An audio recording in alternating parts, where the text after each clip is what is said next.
NEET 2024 में हुए 3 सबसे बड़े scam and we have clear evidence to prove it.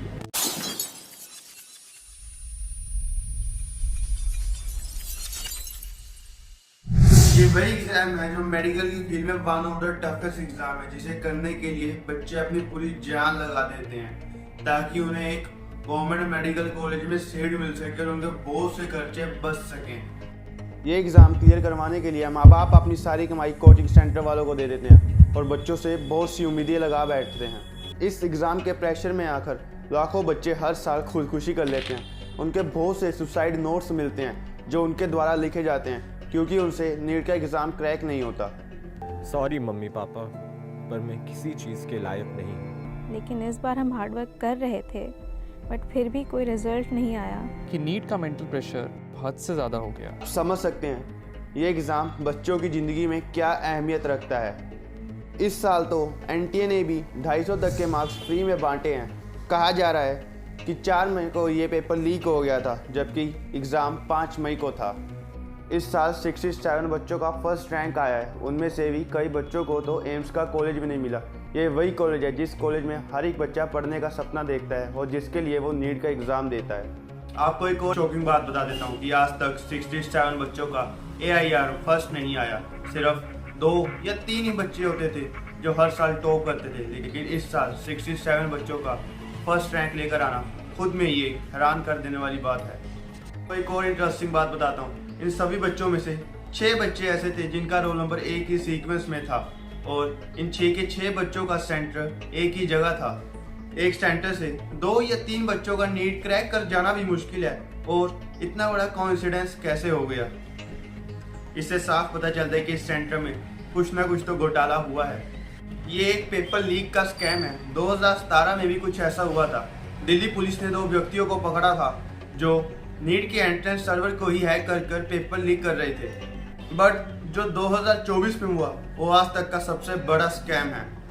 NEET का एग्जाम एक दिन पहले ही लीक हो जाएगा, इसका वीडियो 1 महीने पहले ही आ चुका था और इसका दोषी विशाल चौरसिया को ठहराया गया।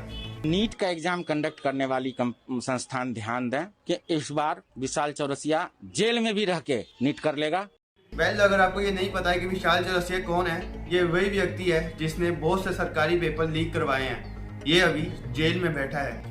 टेलीग्राम का एक स्क्रीनशॉट भी वायरल हो रहा है जिसपे पेपर से 2 दिन पहले ये कहा जा रहा था कि अभी भी 48 घंटे बचे हैं पेपर को। जिसको पेपर चाहिए वो खरीद ले, बस फर्स्ट सब्जेक्ट 30,000 पे करने हैं। दूसरा स्कैम है गिविंग ग्रेस मार्क्स। इस साल कई सेंटर में पेपर लेट कंडक्ट करवाया गया और कई जगह पेपर 10 मिनट लेट, कई जगह पेपर 20 मिनट और इवन मानकोट जैसे सेंटर में तो 1 घंटा पेपर लेट करवाया गया। एनटीए ने हर 10 मिनट पेपर लेट करवाने के 40 marks as a grace marks दिए हैं। इस हिसाब से तो जिस सेंटर में 20 मिनट पेपर लेट हुआ वहाँ के बच्चों को 80 मार्क्स फ्री में दिए गए और मानकोट जैसे सेंटरों में जहाँ पेपर 1 घंटा लेट करवाया गया वहाँ 240 मार्क्स फ्री में दे दिए। ये वही एग्ज़ाम है जहाँ 1 मार्क्स कम आने पर बच्चों की रैंक 1000 गुना पीछे हो जाती है और यहाँ मार्क्स फ्री में बांटे जा रहे हैं। अगर आपको इतने सारे एविडेंस गलत लग रहे हैं तो मैं आपको एक और स्कैम बताता हूँ, वो है सेंटर हाईजैकिंग। इस बार के नीट के एग्ज़ाम में बच्चों के पेरेंट्स ने ही सेंटर को लाखों रुपए देकर सेंटर को ही खरीद लिया ताकि उनके बच्चों का पेपर क्लियर हो सके। ये 12 मई की न्यूज़ है कि गुजरात के गोदा के जयराम स्कूल के ओनर को 2 और लोगों के साथ गुजरात हाई कोर्ट ने 14 दिन की पुलिस रिमांड पर भेजा है फॉर सेंटर हाईजैकिंग। ऐसे बहुत से और केसेस हुए हैं, लेकिन सोचने वाली बात है कि कोर्ट को कैसे पता चला कि स्कूल में कुछ ना कुछ तो गड़बड़ है। कोर्ट ने बड़ी ही वियर्ड चीज ऑब्जर्व की कि इस सेंटर को 16 अलग अलग स्टेट के बच्चों ने एज अ प्रेफर किया है for giving the NEET exam. ये बड़ी ही सोचने वाली बात है। हम चाहते हैं कि हमारा सेंटर हमारे घर के नज़दीक ही हो, लेकिन यहाँ बच्चे बड़ी दूर से पेपर देने आ रहे थे, विच वॉज क्वाइट स्ट्रेंज। हालांकि उनके घर के पास भी सेंटर बने हुए थे। फिर बाद में पता चला कि वहाँ के स्कूल के मालिक को बच्चों ने 10-10 लाख रुपए दिए थे फॉर क्लियरिंग द एग्जाम।